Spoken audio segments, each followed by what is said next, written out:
नाज़रीन, अवामी न्यूज़ में ख़बरनि जो सिलसिलो जारी है। इन वक्त असीं तव्हांखे खिपरो में ख़बर ॾींदा हलूं त खिपरो में खिदमत सिंध फाउंडेशन पारां गुज़िरियल 7 महीने खां फलائي اسپتال हलाए रही है, जेको पंहिंजे समाजी ख़िदमतूं सरअंजाम ॾेई रही है। खिदमत सिंध फाउंडेशन जो चेयरमैन डॉक्टर हमीद मھينن ऐं खिदमत सिंध फाउंडेशन खिपरे जो सदर मोहम्मद उस्मान कुंभर जंहिं खिपरो में फ्री मेडिकल कैंप लॻाई है, इलाइक़े जे माण्हुनि खे चेक करे फ्री में दवाऊं ॾिनियूं वञनि पियूं। जॾहिं त डॉक्टर जीवत सुंदर आयल मरीज़नि जो चेकअप कयो। इन मौक़े ते फ्री मेडिकल कैंप में गौतम मोहम्मद मूसा इंगुर जो पंहिंजी ख़िदमतूं सरअंजाम ॾिनियूं आहिनि। असां गुज़िरियल 7 महीने खां वठी खिपरो में जेके हिते ग़रीब आवाम आहे उनखे फ्री में उनजी जेको इलाजु करे रहिया आहियूं।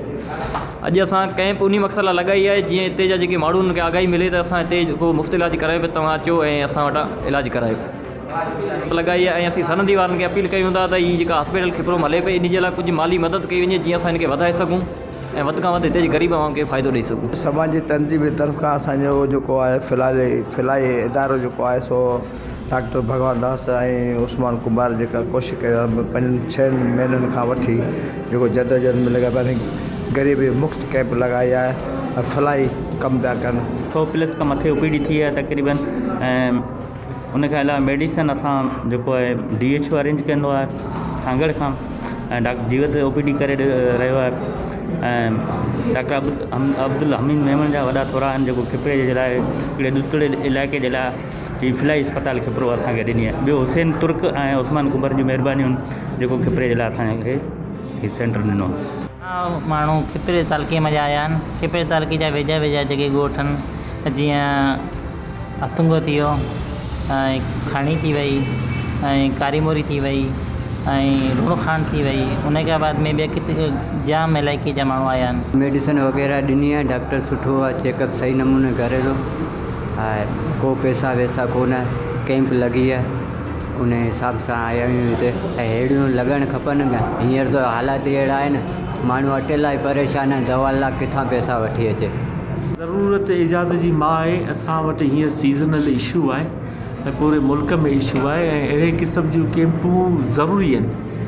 गवर्नमेंट जा इदारा पंहिंजे हिसाब सां कमु कनि था, जेतिरो हुननि खे वर्कआउट मिलियल आहे, जेतिरी हुनजी कैपेबिलिटी आहे, अवेलेबिलिटी आहे, अकाउंटेबिलिटी आहे।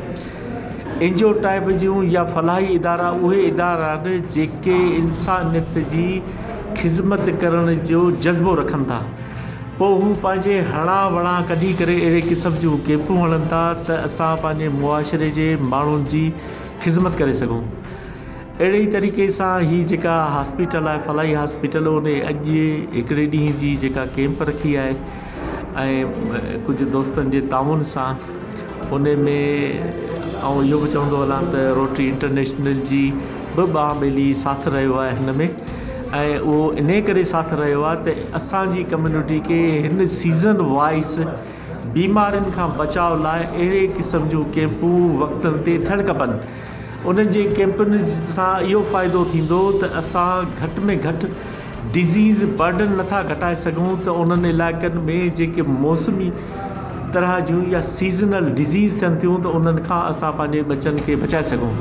जीअं त अॼु जी कैंप में राउंड अबाउट असां 100 खां मथे जेके मरीज़ ॾिठा आहिनि, उन में नमूनिया जा केस आहिनि, उन में साह जी बीमारियुनि जा केस आहिनि, उन में मलेरिया टाइफाइड जा केस आहिनि, उन में TB जा केस आहिनि, उन में डर्मेटाइटिस इन्फेक्शन, फंगल इन्फेक्शन, एक्ज़ीमा जा केस आहिनि। त अहिड़े क़िस्म जी कैंपूं कंहिं हद ताईं असांजी कम्यूनिटी खे फ़ाइदो ॾेई थियूं सघनि ऐं अहिड़े क़िस्म जूं कैंपूं, अहिड़े क़िस्म जा इदारा अॻियां अची करे अहिड़े क़िस्म जूं कैंपूं ज़रूरु कनि। मज़ीद खबरों और तफसीलात के लिए विज़िट करें हमारी वेबसाइट www.awamiNewsHD.com।